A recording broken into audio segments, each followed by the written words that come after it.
Hello everyone, welcome back to Dhyanam classes. Dhyanam classes में आप सबका स्वागत है। सबसे पहले राधे राधे, जय श्री कृष्णा। कैसे हो बच्चों आप लोग?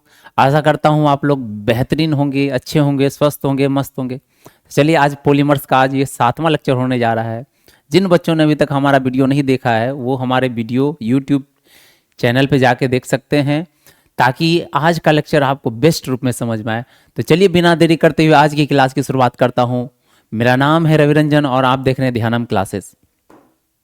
मैंने पिछले लेक्चर में आपको बहुलक के एक क्लासिफिकेशन बताया था, जिसमें मैंने बहुलक को क्लासिफिकेशन किया था on the basis of force of attraction. आकर्षण बल के आधार पर मैंने बहुलक का वर्गीकरण को समझाया था।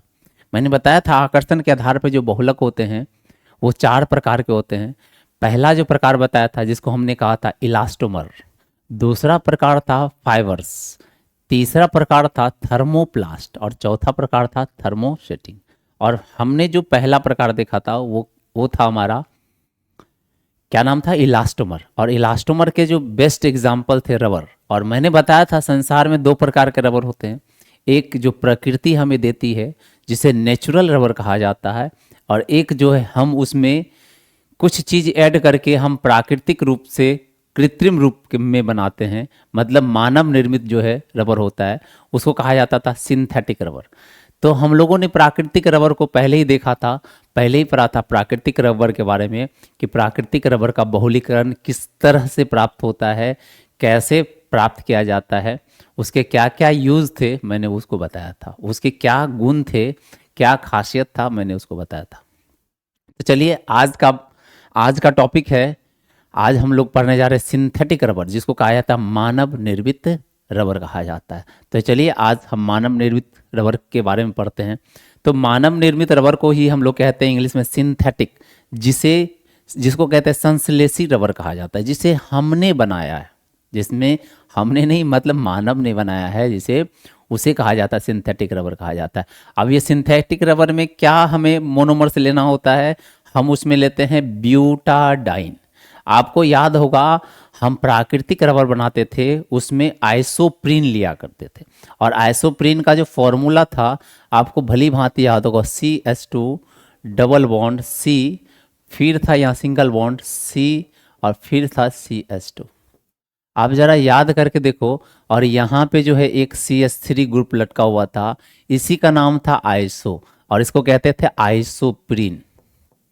आइसोप्रीन का नाम दिया था, और यही आइसोप्रीन से हम लोग प्राप्त करते थे प्राकृतिक रबर। तो हमने, अगर आपसे क्वेश्चन ये पूछा जाएगा प्राकृतिक रबर का मोनोमर्स क्या है, तो आइसोप्रीन है। अब जरा देखो, आइसोप्रीन और ब्यूटाडाइन में ज़्यादा फर्क आपको नज़र नहीं आएगा। अब फर्क क्या है, यहाँ से जो मिथाइल ग्रुप है वो मिथाइल ग्रुप हट जाता है, और जैसे मिथाइल ग्रुप हट जाता है तो वो बदल जाता है, उसे कहा जाता है ब्यूटाडाइन। देखो ना, इसमें ब्यूटा मतलब 4 कार्बन है, methane ethane propane butane. Butane में कितने कार्बन होते हैं, 4, और लास्ट में इन लगा हुआ है। इन लगा हुआ है, इसका मतलब डबल बॉन्ड वाला है। ये लास्ट में क्या लगा है, इन लगा है, इसका मतलब क्या है, ये डबल बॉन्ड वाला है, डबल बॉन्ड वाला होगा ये।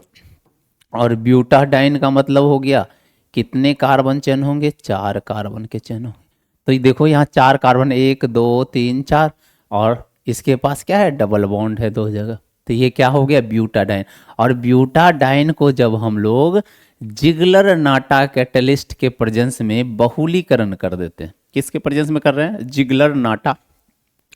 अब आपको बताने की जरूरत नहीं है जिगलर नाटा कैटलिस्ट क्या है। आपको मैंने जब पढ़ाया था, जब हाई डेंसिटी पॉलीथीन बनाया था या पॉलीप्रोपिन बनाया था, तो वहाँ पे मैंने बताया था जिगलर नाटा कैटलिस्ट क्या है। और मैंने कहा था कि आप याद रख लेना जिगलर नाटा कैटलिस्ट के बारे में, एग्ज़ाम में पूछेंगे आपसे कि जिगलर नाटा कैटलिस्ट क्या होता है। तो आप अगर आंसर नहीं कर पाओगे तब तो बेहद बेहद बुरी बात होगी, वो बहुत सैड वाली बात होगी, क्योंकि मैंने आपको पढ़ाया है जिगलर नाटा कैटलिस्ट। कृपया आप जाकर रिवीजन कर लें और याद रखें जिगलर नाटा। और जिन बच्चों को याद है वो कमेंट में लिखें जिगलर नाटा कैटलिस्ट क्या होता है, ठीक है।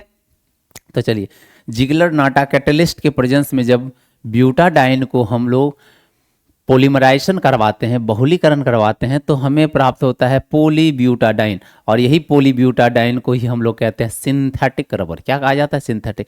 अब बोलोगे सर ये करके दिखाओ मुझे। चलो मैं सिंथेटिक रबर बनाता हूँ। ठीक है, आज का टॉपिक है सिंथेटिक रबर। सिंथेटिक रबर, जिसे मानव निर्मित भी कहा जाता है, मानव निर्मित रबर कहा जाता है। इसको हिंदी में बोल सकते हैं मानव निर्मित रबर कहेंगे। ठीक है, जिसे मानव ने बनाया। और इसको बनाने के लिए हमें कौन से मोनोमर्स की आवश्यकता होगी? तो आप बोलोगे सर इसमें तो 4 कार्बन ब्यूटाडाइन है। 4 कार्बन ले लो आप, यहाँ पे डबल बॉन्ड, यहाँ डबल बॉन्ड, यहाँ पर हो जाएगा CH2, यहाँ भी हो जाएगा CH2, यहाँ एक कार्बन आएगा, एक हाइड्रोजन, यहाँ भी एक हाइड्रोजन। इसी का नाम है ब्यूटाडाइन। क्या नाम है? ब्यूटाडाइन नाम होता है। अब ये ब्यूटाडाइन का हम लोग क्या कराते हैं? हम लोग ब्यूटाडाइन का पॉलीमराइजेशन कराते हैं, बहुलीकरण कराते हैं। किसके प्रेजेंस में? तो आपको याद होगा जिगलर नाटा कैटलिस्ट, जिगलर नाटा कैटलिस्ट के प्रेजेंस में जब हम इसका बहुलीकरण कराते हैं तो पता है, अब देखो ये कैसे बंधन बनेगा। हमने बता रखा है कि यहाँ तो OH है नहीं, तो कैसे ये मतलब जो है आगे ये मतलब जो है ब्यूटाडाइन को जोड़ेगा। ये कितनी संख्या में लेनी है? N संख्या में, क्योंकि N संख्या में जोड़ते चलेगा ब्यूटाडाइन ब्यूटाडाइन ब्यूटाडाइन ब्यूटाडाइन, दोनों तरफ ब्यूटाडाइन जुड़ता हुआ चलेगा और एक लंबी चेन की श्रृंखला प्राप्त होगी। उसी का नाम होगा सिंथेटिक रबर। तो हम N संख्या में ले लिए। अब बताओ कैसे ये जुड़ेगा?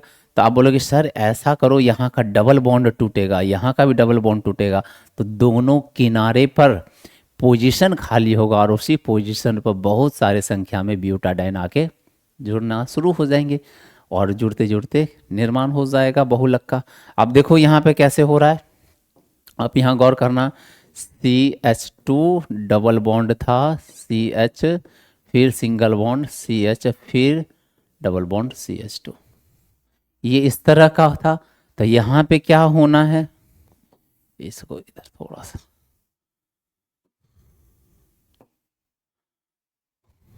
ठीक है। अब देखो ये ठीक। अब यहाँ से क्या होने वाला है? ये ये जो पाई बॉन्ड है ये बोलेगा तोड़ लो, ये पाई बॉन्ड अपना तोड़ लेगा। तो इसके तोड़ देने से क्या मिलने वाला है? यहाँ का एक पोजीशन इधर खाली हो जाएगा और एक पोजीशन इधर खाली हो जाएगा। इधर खाली होगा तो दूसरा ब्यूटाडाइन जुड़ेगा, इधर खाली होगा तो दूसरा ब्यूटाडाइन जुड़ेगा, और इस तरह से N संख्या में जो है जुड़ता हुआ चलेगा। इसी का नाम होगा पोली ब्यूटाडाइन, ब्यूटाडाइन होगा। और इसी को हम लोग कहेंगे सिंथेटिक रबर। क्या कहेंगे? सिंथेटिक रबर कहा जाता है। ठीक है, इसका नाम क्या हो गया? ये सिंथेटिक रबर। और इसका यूज़ कहाँ करेंगे? हम शू को बनाने, जूते जो बनते हैं, जूते के सोल बनते हैं, वो किसके बने होते हैं? वो बने होते हैं सिंथेटिक रबर के। तो आप एक बार इसका स्क्रीनशॉट ले लो, फिर मैं इसका यूज़ दिखाता हूँ। ले लिया आपने स्क्रीनशॉट? चलिए बहुत अच्छा। अब चलो देखो ये वही प्रक्रिया, आप इसका भी ले सकते हैं स्क्रीनशॉट। और आइसोप्रीन का आप लोग याद रखना, नेचुरल रबर और सिंथेटिक रबर में क्या फ़र्क है, आप उसको एकदम अच्छे से याद रखो। ज़्यादा नहीं, बहुत इंपॉर्टेंट है। आपके एग्जाम में नेचुरल रबर से क्वेश्चन आएगा, नेचुरल रबर से आपके बोर्ड एग्जाम में क्वेश्चन आएंगे ही आएंगे। आप ये लिख लो, नोट कर लो, नेचुरल रबर या सिंथेटिक रबर, या मतलब जो है आपसे पूछा जाएगा कि वोल्केनाइज्ड रबर में कुछ ना कुछ इन तीनों में से कोई भी क्वेश्चन आने की संभावना, प्रोबेबिलिटी जो है वो बहुत ज़्यादा है।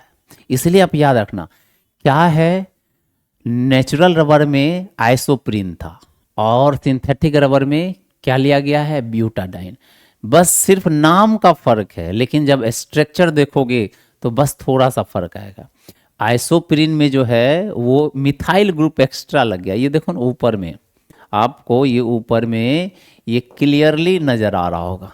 क्या नज़र आ रहा है कि ये जो एक एक्स्ट्रा ये मिथाइल ग्रुप एक्स्ट्रा लगा हुआ है, अगर ये मिथाइल ग्रुप हट जाए तो ये जो है आइसोप्रीन जो है ब्यूटाडाइन में बदल जाएगा। आप यहाँ देखो, यहाँ पे देखो, यहाँ CH3 ग्रुप पर लगा दो आइसोप्रीन, हटा दो तो ब्यूटाडाइन, ब्यूटाडाइन से सिंथेटिक रबर और आइसोप्रीन से नेचुरल रबर।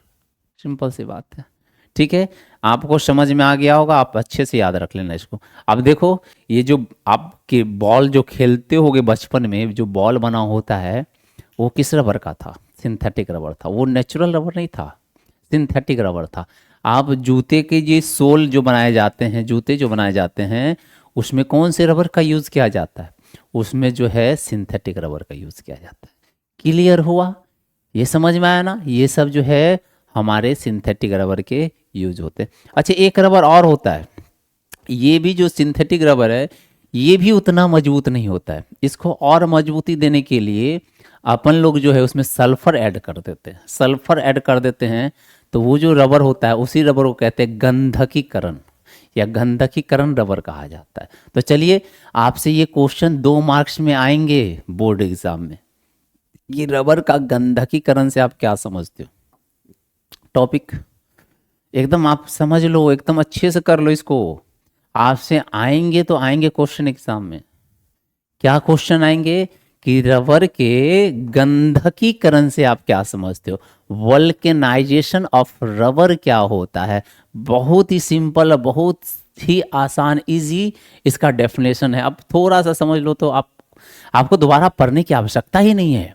अगर आप क्लास में अच्छे से पढ़ोगे, अच्छे से कंसंट्रेशन के साथ, एनर्जी के साथ पढ़ो, एकदम एनर्जी रहना चाहिए। आपका एनर्जी लेवल बेटा कम नहीं होना चाहिए। अगर आपने कर लिया तो आपके जरूर आप ये इसका अच्छे से बेस्ट आंसर करके आओगे। तो क्या होता है मतलब जो है रबर का गंधकीकरण क्या होता है? गंधक मतलब सल्फर, सल्फर का हिंदी क्या होता है? गंधक। जब हम रबर में, कौन से रबर में? नेचुरल रबर में, प्राकृतिक रबर में जब सल्फर की अल्प मात्रा मिला दी जाती है तो मिलाने की प्रक्रिया को ही कहते हैं गंधकीकरण। और जो रबर मिलता है उसको कहते हैं वल्कनाइज्ड रबर। क्या कहते हैं? तो मिलाने पर वल्कनाइज्ड रबर की प्राप्ति होती है, जिसे वल्कनाइजेशन ऑफ रबर कहा जाता है। रबर का गंधकीकरण कहा जाता है। समझ में आया क्या कहा जा रहा है? प्राकृतिक रबर था, उसमें थोड़ी सी मात्रा में हम लोगों ने क्या ऐड कर दिया? सल्फर। और सल्फर के मिलाने से जो रबर बना उसको कहा गया वल्कनाइज्ड रबर। क्या कहा गया उसको? Vulcanised rubber. और ये जो प्रक्रिया है वल्कनाइज्ड रबर बनाने की, इसी का नाम है गंधकीकरण। रबर की गंधकीकरण, वल्कनाइजेशन ऑफ रबर कहा जाता है। तो एकदम अच्छे से आप इसको समझ लेना, याद रखना। और पता है रबर के गंधकीकरण या गंधकीकरण रबर जो सबसे पहला बनाया था, गुड ईयर्स ने बनाया था, 1839 में बनाया था। वल्कनाइज्ड रबर को बनाया गया था। और वल्कनाइज्ड रबर नेचुरल रबर से काफ़ी मजबूत होता है। ये जो रबर है, रबर जो गंधकीकरण से प्राप्त हुआ है रबर, ये रबर प्राकृतिक रबर से ज़्यादा मजबूत किया गया, क्योंकि प्राकृतिक रबर बहुत कमज़ोर था। उसकी स्ट्रेंथ नहीं होने के कारण उसका यूज़ नहीं करते थे प्राकृतिक रबर। प्राकृतिक रबर को थोड़ा सा आप फोर्स लगाओ, बिखर जाएगा, हाथों में आ जाएगा सारा का सारा। बताओ कहाँ यूज़ कर लूँगा उसके? बहुत ही लिमिटेड यूज़ है उसका। लेकिन जो हमने गंधकीकरण करके बनाया है, गंधक डाल के बनाया है, उसकी स्ट्रेंथ बढ़ गई है। एग्जाम्पल बताऊं क्या? अच्छा जरा सोचो, अपन लोग जो है मार्केट से जो हमारे पास फूड, पहले क्या होता था कि खाना पैक करने के लिए मार्केट में एक कंटेनर मिलता था, एक बॉक्स जैसा मिलता था जिसमें रबर लगा दिया जाता था। आज भी आप मिठाई की दुकान पे जाओ तो आपको मिठाई जो डिब्बे में पैक, मतलब जो बंद करके दिया जाता है, उसके ऊपर रबर लगा दिया जाता है। और वो रबर क्या है? गंधकीकरण रबर है। क्या है वो रबर? गंधकीकरण। वो ज़्यादा मजबूत हो गया, उसकी स्ट्रेंथ ज़्यादा हो गई। आपको समझ में आ रहा है? तो ये कहा जाता है वल्कनाइज्ड रबर नेचुरल रबर से काफ़ी मजबूत, लचीला तथा उष्मारोधी हो जाते हैं। और इस कारण से इसे प्राकृतिक रबर से ज़्यादा इस्तेमाल में लाया जाता है ये गंधकी रबर का। ठीक है, तो आप एक बार इसका स्क्रीनशॉट ले लेंगे, आप स्क्रीनशॉट ले लें इसका।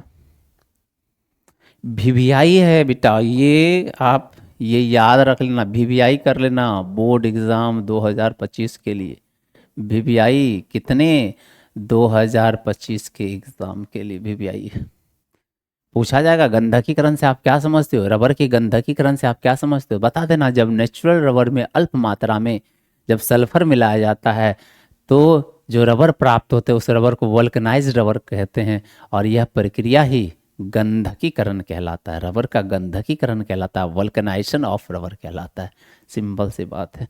चलो आप ये याद रख लेना, फिर आगे हम चलता हूँ। अब देखो ये कैसे प्राप्त होता है, अब गंधकीकरण रबर कैसे प्राप्त होता है। तो नेचुरल रबर में हम लोग क्या ऐड कर देते हैं, सल्फर। क्या ऐड किया जाता है, सल्फर।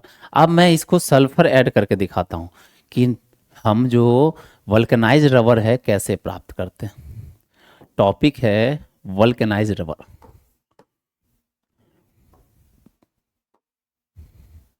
ठीक है, टॉपिक क्या हो गया, वल्केनाइज्ड रबर। जिस रबर को हमने बनाया उसको कहा क्या बोला गया है, वल्कनाइज्ड रबर कहा गया। अच्छा, वल्कनाइज्ड रबर बनाने के लिए हम लोग क्या करेंगे, पहले हम लोग प्राकृतिक रबर प्राप्त करेंगे। अब प्राकृतिक रबर कैसे प्राप्त करते हैं जरा याद करो, जरा आप याद करके बताओ प्राकृतिक रबर अपन लोग कैसे प्राप्त करते थे।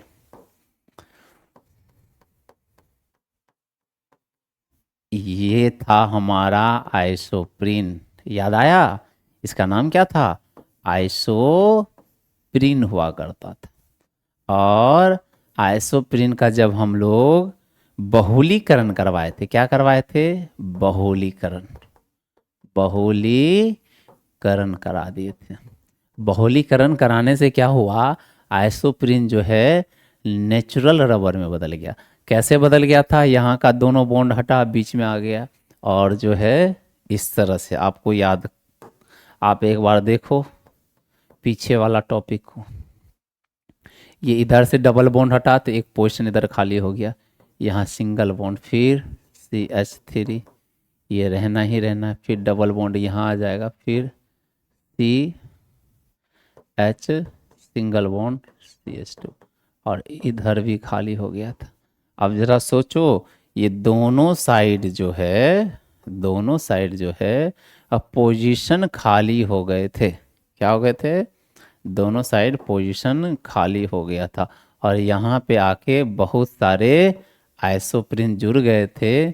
इसी का नाम था नेचुरल रबर। क्या नाम था, नेचुरल रबर हुआ करता था। अब एक बार अच्छे से देखो, ये नेचुरल रबर था, ये क्या है, नेचुरल रबर था।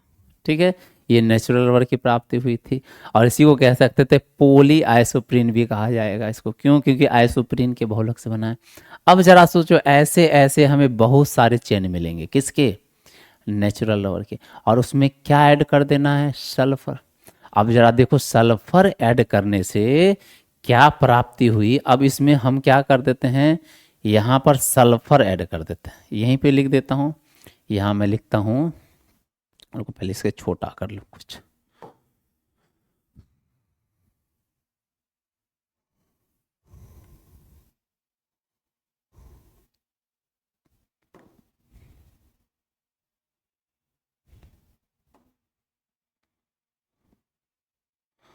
ये हमारे क्या है, नेचुरल।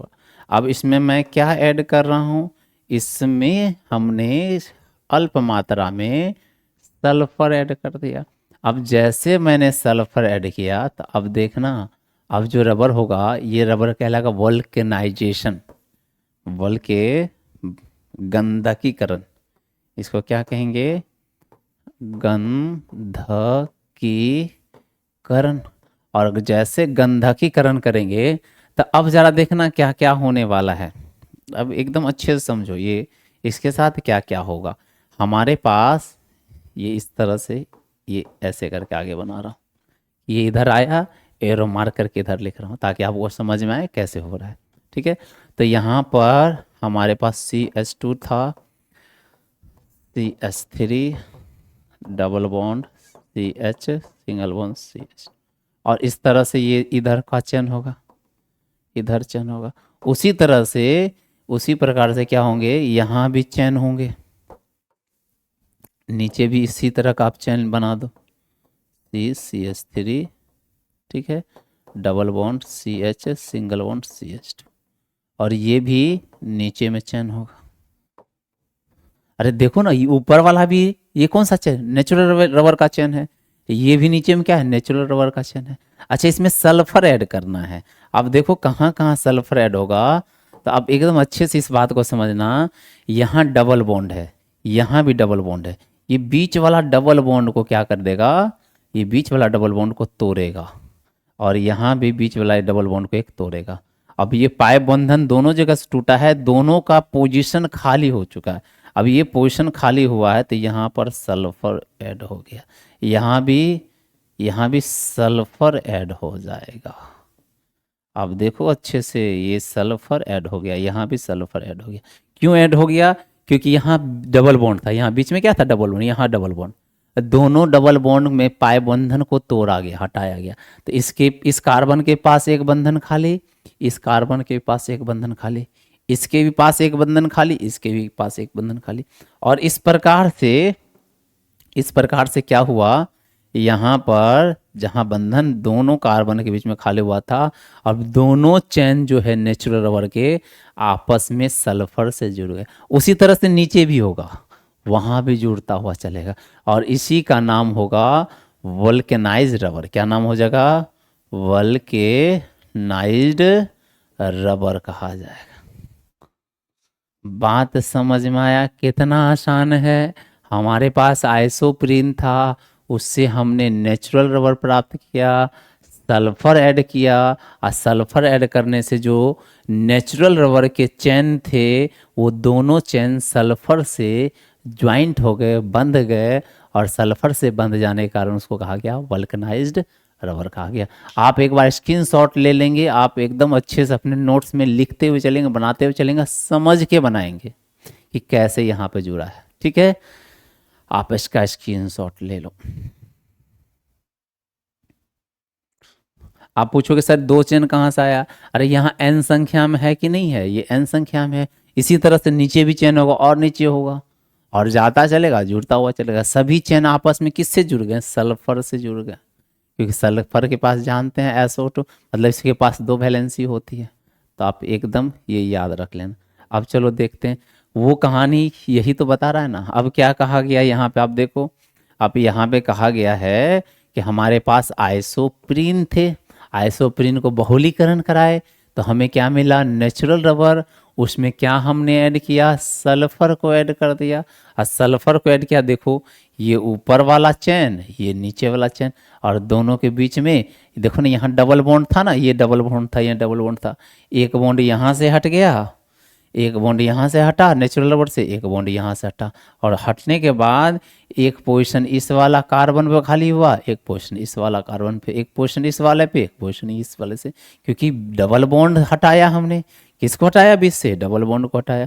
और खाली हो जाने से क्या हुआ, ये इसके बीच में जो बंधन बने वो सल्फर के से बंधन बन गए, और सल्फर से दोनों जुड़ जाने के कारण ये रबर को कहा गया वल्कनाइज्ड रबर। अब ये वो जो पहले बंधा हुआ नहीं था, अब ये दोनों चेन नेचुरल रबर के आपस में जुड़ना शुरू हो गए, बंधन बनना शुरू हो गया, उसी को कहा गया वल्कनाइज्ड रबर कहा गया। आप स्क्रीनशॉट लेना है, आप स्क्रीनशॉट ले सकते हो इसकी, जल्दी से ले लेना आप लोग स्क्रीनशॉट। चलो बहुत अच्छा। अब यहाँ पे अब क्या कहा जाता है, आप देखो, जब नेचुरल रबर में, किसमें, जब नेचुरल रबर में 20 से 30% सल्फर ऐड करते हैं, ये याद रखना, कितना सल्फर ऐड किया जा रहा है, 20 से 30% सल्फर ऐड किया जाता है, तो उसे हम इबोनाइट का नाम दिया जाता है। किसका नाम दिया जाता है, इबोनाइट। ये याद रखना, जब हम रबर में नेचुरल रबर में 20 से 30% सल्फर ऐड कर देंगे तो इबोनाइट कहा जाता है। अच्छा, ये रबर जो है अगर आप इसको घिसोगे तो घिस जाएगा। अच्छा, हम चाहते हैं, अपन लोग चाहते हैं कि रबर को कितना भी घिसे जल्दी, वो जल्दी घिसाए नहीं। घिसने को इंग्लिश में कहते हैं टीयरिंग। क्या कहा जाता है? वियरिंग एंड टीयरिंग, इसको कहते हैं घिस। जब किसी चीज को आप घिसो तो वो घिसने की वजह से क्या होता है, वहाँ के जो मटेरियल होते हैं वो बाहर निकलना शुरू हो जाते हैं। तो जरा सोचो, हम चाहते हैं कि एक ऐसा रबर हो जिसे हम बार बार घिसे तो वो जल्दी वियरिंग और टीयरिंग उसमें ना हो, वो जल्दी घिस नहीं जाए। तो पता है सही उसके लिए क्या करते हैं? उसके लिए हम ऐड कर देते हैं एक एक केमिकल ऐड कर देते हैं, जिंक को ऐड कर देते हैं, कार्बन जिंक को ऐड कर दिया जाता है। तो जिंक ऑक्साइड को या कार्बन ब्लैक को ऐड कर दिया जाता है, जिससे रबर का ये घिसने की क्षमता है वो अब नहीं घिसती है, उसकी क्षमता बढ़ जाती है। वो उसको कहते हैं वियरिंग टीयरिंग कैपेसिटी जो है बढ़ जाता है। अब जैसे बढ़ गया तो उसका और भी ज़्यादा हम लोग इस्तेमाल करने लगते हैं। आप पूछो कहाँ सर करोगे इस्तेमाल? ज़रा सोचो। हम चाहते हैं एक ऐसे टायर्स को बनाए जो में उसमें क्या हो जाए, ज़्यादा उसमें ज़्यादा क्या हो, वियरिंग टीयरिंग ना हो, उसमें ज़्यादा वो क्या हो जाए, घस मतलब जो है वो क्या हो, उसके मटेरियल बाहर ना निकले। क्योंकि रोड पे चलती है टायर, जब रोड पे होती है तो आप देख लेना, अच्छे कंपनी का टायर लोगे तो वो जल्दी बहुत कम घिसती है, ज़्यादा दिन तक चलती है। क्यों? क्योंकि वो टायर जल्दी घिसने से ख़राब नहीं होते हैं। क्यों? क्योंकि वियरिंग टीयरिंग कैपेसिटी उसकी बहुत ज़्यादा है। क्यों ज़्यादा हो गई? क्योंकि उसमें हमने क्या किया, जो वल्कनाइज्ड रबर था उस रबर में हमने कार्बन ब्लैक नाम का एक कंपाउंड था उसको मिला दिया, या जिंक ऑक्साइड को हमने मिला दिया। और जैसे जिंक ऑक्साइड या कार्बन ब्लैक मिला देंगे तो अब उसकी घिसने की क्षमता बढ़ जाएगी, अब वो जल्दी घिसने से खराब नहीं होगा। वियरिंग टेयरिंग कैपेसिटी बढ़ गई है। अब देखो, ये कार्बन ब्लैक नाम ही है, कार्बन ब्लैक या जिंक ऑक्साइड, जैसे कार्बन ब्लैक मिला दोगे वो रबर ब्लैक ब्लैक हो जाता है। तो अब जरा सोचो, टायर टायर के रबर ब्लैक क्यों दिखते हैं? बताओ क्यों दिखते हैं? अगर आपसे पूछ लिया जाए कि ये टायर जो है रबर से बना है लेकिन ये रबर ब्लैक क्यों दिखता है, रेड क्यों नहीं दिख सकता है, या पिंक क्यों नहीं दिखता है? जरा सोचो, अगर टायर पिंक दिखने लग जाए, रेड रेड दिखने लग जाए तो और ज़्यादा उसकी खूबसूरती बढ़ जाएगी। वो तो ब्लैक ब्लैक दिख रहा है। क्यों दिख रहा है ब्लैक? क्योंकि उसमें कार्बन ब्लैक को ऐड किया गया है, ये याद रखना। इसलिए जितनी भी दुनिया में टायर्स बनते हैं वो ब्लैक ही होते हैं, ब्लैक के सिवा कुछ नहीं होता है। समझ में आया? आज आपको लॉजिक पता चला होगा कि टायर ब्लैक क्यों होते हैं। क्लियर है? तो वही कहा गया है, रबर में वियरिंग टीयरिंग कैपेसिटी, मतलब वियरिंग टीयरिंग का मतलब क्या है? टूटना फटना, घिसना, घिसने को ही कहते हैं वियरिंग टीयरिंग। वो घिसने वाली जो क्षमता है वो बढ़ जाती है, वियरिंग टीयरिंग कैपेसिटी बढ़ जाती है। अब बढ़ाने के लिए क्या करते हैं, जिंक ऑक्साइड और कार्बन ब्लैक का प्रयोग किया जाता है। अब इसका इस्तेमाल कहाँ किया जा रहा है? टायर्स बनाने में, बेल्ट बनाने में। आप बहुत सारा बेल्ट भी देखते होंगे मार्केट में, जो बेल्ट होता है वो ब्लैक ब्लैक कलर का भी आता है बेल्ट, वो रबर की बेल्ट होती है। वो कौन से है? उसमें हमने जिंक मतलब जो ऑक्साइड मिलाया है, कार्बन ब्लैक मिलाया है। रबर बैंड, बहुत सारा रबर बैंड होता है। और शू का सोल, अब देखो अब क्या है, अब देखो शू का सोल में हम एक सिंथेटिक रबर बिना सल्फर मिलाए भी बना सकते हैं, वो जल्दी पतला हो जाता है। मार्केट से बहुत सारा ऐसे शू को आप खरीदते होंगे जो कुछ दिन पहनने के बाद जल्दी घिस गया। क्यों घिस गया? क्योंकि उसमें ज़्यादा वियरिंग टीयरिंग कैपेसिटी नहीं थी। अच्छा, आप जब भी ब्लैक शू पहनते हो, जो लेदर के शू पहनते हो, देखना उसमें बहुत कम वियरिंग टीयरिंग होता है और ब्लैक ही होता है, उसका सोल हमेशा ब्लैक ही होता है। ये आप देखना, मैक्सिमम आप देखोगे, ज़्यादातर अधिकांश केस में देखोगे, जो हमारे मार्केट में लेदर शू मिलते हैं जो ब्लैक कलर के होते हैं, देखना उसका जो सोल होता है, उसकी जो सोल होती है वो जल्दी घिसती नहीं है, वो जल्दी टूटता नहीं, पतला नहीं होता है। क्यों? कार्बन ब्लैक मिलाया गया। कौन से रबर मिलाया गया उसमें? कार्बन ब्लैक रबर है वो, उसमें कार्बन ब्लैक, वल्कनाइज रबर में कार्बन ब्लैक मिला दिया गया। सिंपल सा। आज के बाद आप जहां भी इसको देख लो, जो रबर का रबर ही हो लेकिन वो ब्लैक कलर का दिखता हो, तो समझ लेना कार्बन ब्लैक है। ठीक है। वल्कनाइज रबर में कार्बन ब्लैक को ऐड किया गया, जिंक ऑक्साइड को ऐड किया गया, जिससे उसकी वेयरिंग टेयरिंग कैपेसिटी बढ़ गई। स्क्रीन शॉट आप ले लो, स्क्रीन शॉट ले लो, वीवीआई है, आपसे वल्कनाइज रबर के बारे में पूछा जाता है। ठीक है। और पूछा जाएगा जब वल्कनाइज रबर में 20 से 30% सल्फर ऐड करते हैं तो उसको क्या कहते हैं? इबोनाइट कहा जाता है। ठीक है। उसकी वियरिंग टेयरिंग कैपेसिटी बढ़ाने के लिए क्या ऐड कर देते हैं? कार्बन ब्लैक या जिंक ऑक्साइड को हम लोग ऐड कर देते हैं। ठीक है। अब आप देख लो ये वाला, देख रहे हो ना, ये ब्लैक ब्लैक कलर दिखने वाला, आप ये जो शू देखते होंगे, ये सब जो शू के जो सोल आए हैं, ये टायर्स के जो रबर्स लगे हैं, ये सारे के सारे इसमें कार्बन ब्लैक और जिंक ऑक्साइड मिलाकर आया गया है। इसलिए अब ये कितना भी, अब रोड, अब देखो बाइक जो है, जो हमारे पास व्हीकल्स होता है, वाहन होते हैं, वाहन के जो चक्के होते हैं, रोड पे जब चलते हैं तो बहुत तेजी से, बहुत ज़्यादा स्पीड से, हाई स्पीड से चलता है, हाई स्पीड से चल सकता है। आप क्या करो, कितना भी स्पीड से चलाओ, ये जल्दी एक बार लगाओ तो बहुत जल्दी ख़राब नहीं होता, ज़्यादा लंबा लाइफ होता है अगर अच्छे ब्रांड का आप लगा रहे हो तो। फिर आप लोकल लगाओगे कम पैसे में, जल्दी घिस जाएगी, फिर आपको बदलने की ज़रूरत महसूस होगी, आप वहाँ बदलना पड़ेगा आपको टायर्स। तो ये टायर्स है, जो जितने भी ब्रांड ब्रांड कंपनी है, जो अच्छी कंपनी है, जो प्रोडक्ट के क्वालिटी पर ज़्यादा ध्यान देती है, वो जो है वियरिंग टेयरिंग कैपेसिटी को ज़्यादा बढ़ाना चाहती है, ताकि उसके मार्केट में जो रिस्पॉन्स हो, उसका मार्केट वैल्यू हो, बेहतर निकल के आता है। ठीक है। तो ये आप समझ लेना, आप स्क्रीनशॉट लेना है, स्क्रीनशॉट ले सकते हो इसकी।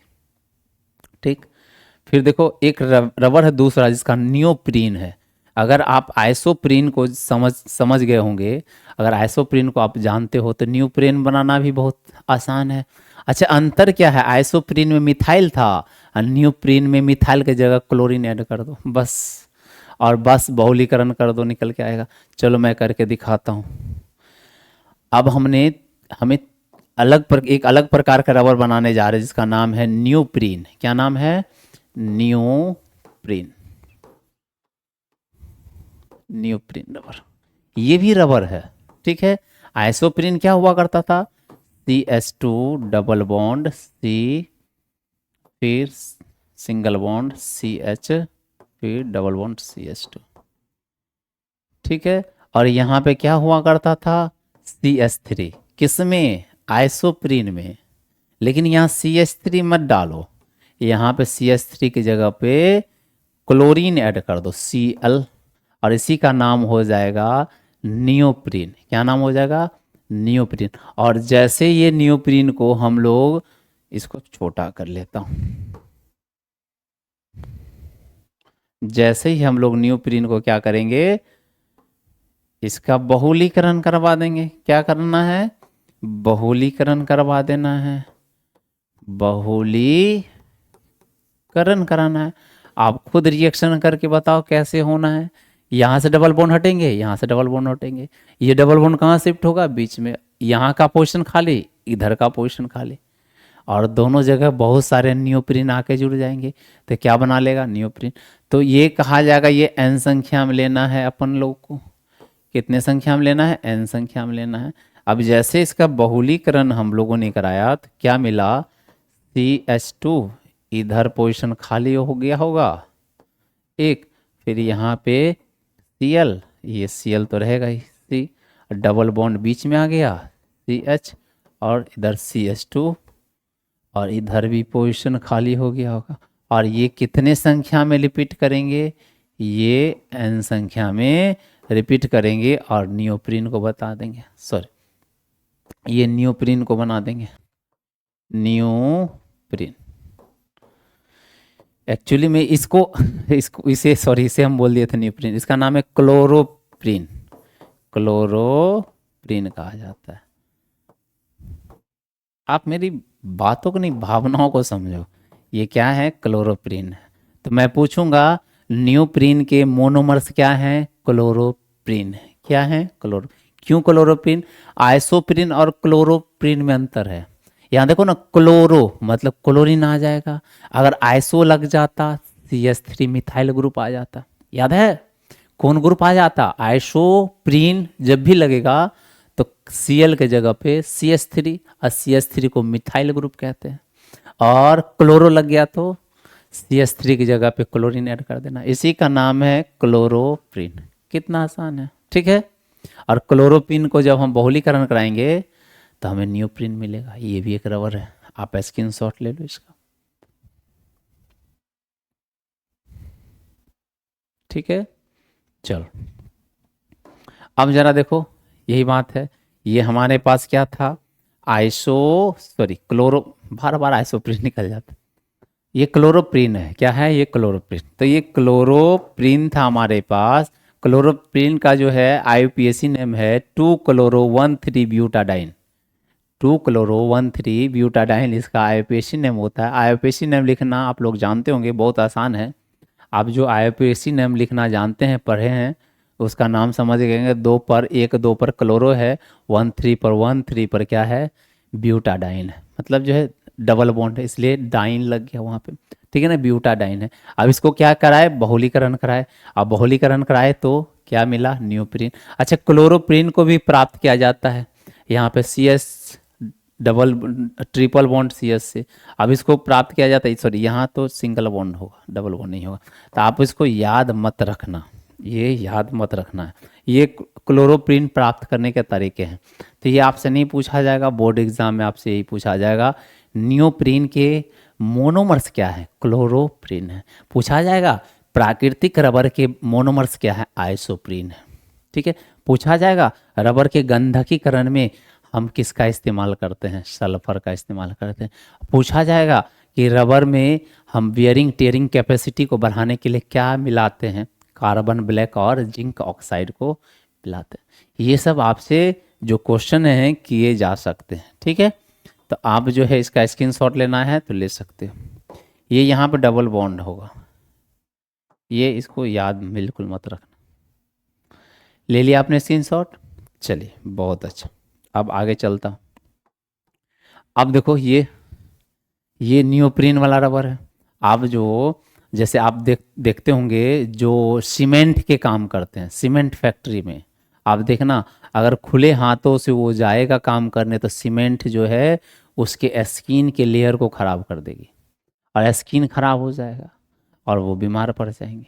तो इसलिए जब वो वर्क करता है तो हाथों में रबर के मोटे मोटे रबर के दास्ताने जो है, ग्लव्स जो हैं वो पहनते हैं। वो किसका बना हुआ है, अब देखो ये कंपनी फैक्ट्री में काम करने वाले लोग जो है, जहाँ केमिकल्स का यूज़ किया जाता है बड़े पैमाने पर, जहाँ पे जिस प्रोडक्ट को बनाने के लिए बहुत सारे केमिकल्स का प्रयोग किया जाता है, तो उनको काम करने के लिए ये बनाए जाते हैं। अब इस तरह का रबर सीट देखे होंगे, और ये रबर सीट जो है किसका है, न्यूप्रीन है। ये क्या है, न्यूप्रीन है। क्लियर हो रहा है बात आपको, ये कौन से रबर हैं, न्यूप्रीन है। आप इसके जो हैं स्क्रीनशॉट ले सकते हैं, ये न्यूप्रीन है, ठीक। अब अगला इसके क्या क्या खासियत हैं, इसके खासियत है resistant toward sunlight, air, ozone, gasoline. अब ये क्या कहा जाता है, ये प्रतिरोधी होते हैं किसके, भैया सनलाइट में जल्दी खराब नहीं होता है, ना ही इस पर हवा का किसी तरह का प्रभाव पड़ता है। हवा में भी छोड़ दो ये रबर जल्दी खराब नहीं होगा।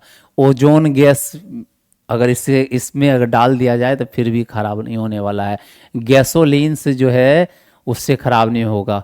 तो भैया जो गैसोलीन है, जो ईंधन है, उससे भी ये जल्दी खराब नहीं होता है। अब इसका इस्तेमाल कहाँ किया जाता है, हॉर्स। जब आप देखना कि जब हम बड़े बड़े ट्रकों में हम गैस को ट्रांसपोर्ट करते हैं, सॉरी गैस को बोलते, अगर हम मतलब जो वहाँ पे क्रूड ऑयल्स पेट्रोल को ट्रांसपोर्ट करते हैं, तो उसका जो अंदर का लेयर होता है वहाँ पर रबर्स के इस्तेमाल किए जाते हैं। अगर रबर्स नहीं होगा तो फ्रिक्शन के वजह से भी आग लग सकता है। अगर वो दीवार पे मतलब घिस जाएगा, अगर वो जो हम लिक्विड को ले जा रहे हैं वो घिस जाएगा दीवार पे, तो वहाँ आग लगने की संभावना होती है। इसलिए उसका जो अंदर वाला पार्ट होता है, जो बड़े बड़े आप देखे होंगे जो टैंक होती है, जो मतलब पेट्रोल को ले जाती है, डीजल को ले जाती है, वो बड़े बड़े आप ट्रक देखे होंगे डीजल वाले, पेट्रोल वाले, उसके अंदर के दीवारों पर जो रबर लगा होता है वो न्यूप्रिन होता है। तो कहा गया हौज, हौज जो बनाया गया उसमें रेफ्रिजरेटर, जो हमारे घर में जो फ्रिज होता है उसमें जो रबर लगे होते हैं दीवार के पास, आप गेट के पास देखना, खोलना बंद करने वाला जो रबर होते हैं वो न्यूप्रिन होते हैं। ऑटोमोबाइल्स हम लोग जो है वाहनों में इस्तेमाल करते हैं, ये सब का इस्तेमाल जो है न्यूप्रिन से होता है। ठीक है, तो आपको समझ में आया होगा। तो चलिए आप एक बार इसका स्क्रीनशॉट ले लेंगे, आप स्क्रीनशॉट इसका ले लें। चलिए बहुत ही अच्छा। तो आज के लिए इतना ही क्लास रखते हैं। अगले दिन जो है अगला लेक्चर में थाइकॉल्स और भी जितने भी पॉलीमर्स बचे हुए हैं उस पर हम डिस्कस करेंगे। तब तक हंसते रहें, मुस्कुराते रहें, एकदम जोश के साथ, एकदम जुनून के साथ पढ़ाई करते रहें। मिलता हूँ कल इसी टाइम, तब तक के लिए थैंक यू।